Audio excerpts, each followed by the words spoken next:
So before we start with our formal program, I would just like to show you behind the scenes of what we did throughout the weeks today.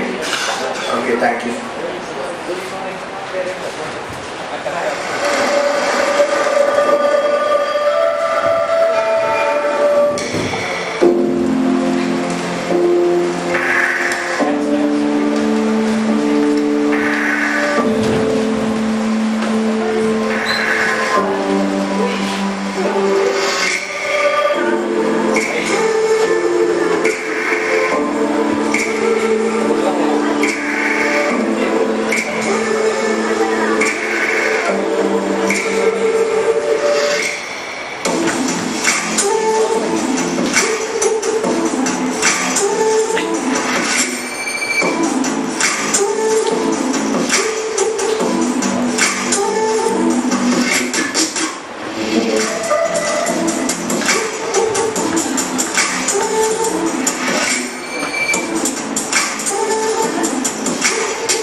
Hello. Hello. Hello.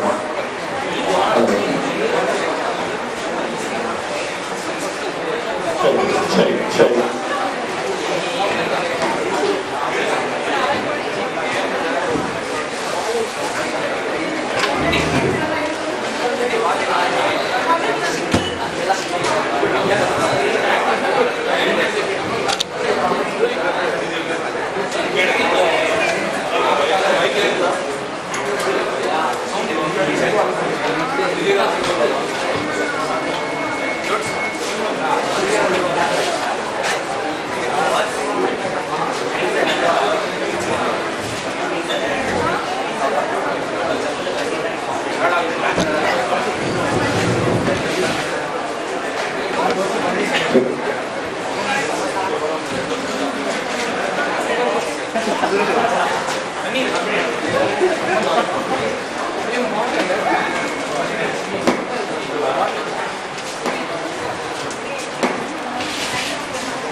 So, good afternoon. We are Team Visual. I am Rahul Dinesh and I'll be your host for today.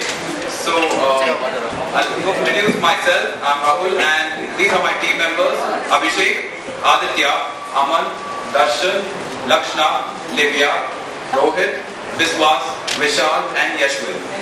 So before we get on with the activities that we have in store for you, let's have a quick recap of the multiple intelligence theory that we learned and implemented successfully over the various life skills classes that we had this semester. So the theory was first proposed by a Harvard psychologist by the name Howard Gardner. So this theory suggests the traditional psychometric view of intelligence is too limited, or in other words, the traditional way of assessing or evaluating one's intelligence based on just scientific and mathematical skills is too limited. So Gardner first outlined this theory in his famous 1983 book called The Frames of Mind, The Theory of Multiple Intelligence, where he suggested that all people have different kinds of intelligence.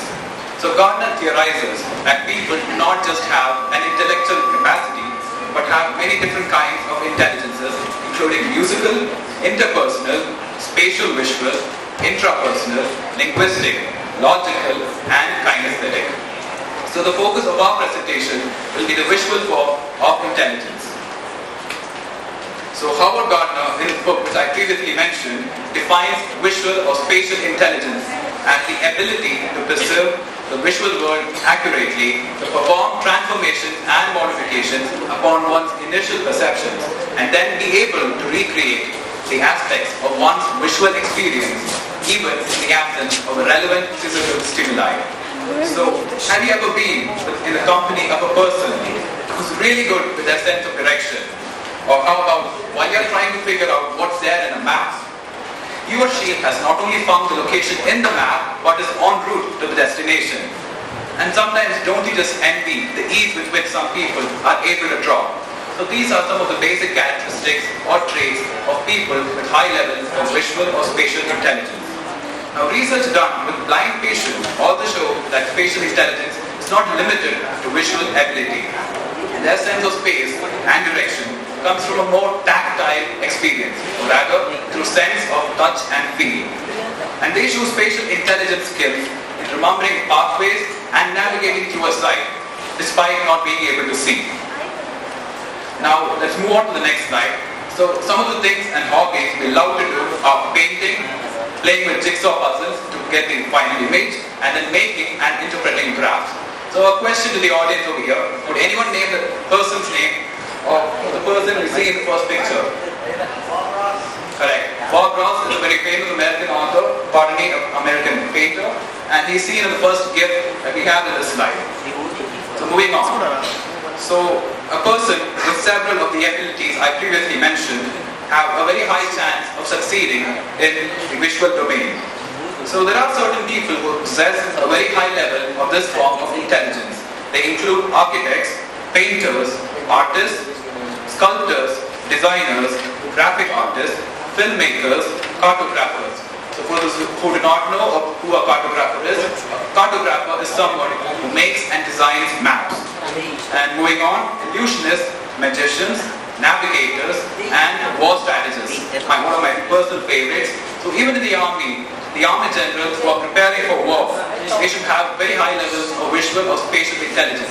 Partly because when they are preparing for war, they should have a visual understanding about their enemy's topography and land in order to make the required troop formations to win the war. Moving on, other professions include artists, engineers, interior decorators, photographers, fashion designers, sailors, guides, surveyors, and pilots. So, spatial intelligence is considered as a part of our general intelligence. So increasing your visual ability will also increase your overall intelligence. So these abilities can be honed with exercises to boost your visual acuity and spatial intelligence. Several tests have been formalized that use these techniques to measure spatial intelligence of a person.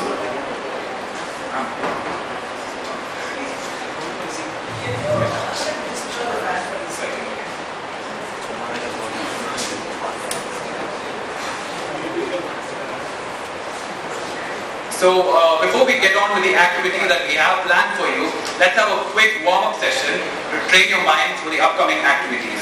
So I have prepared 4 questions, and next 4 slides, you'll be having a timer on the top right corner, which will be counting from 30 to 0.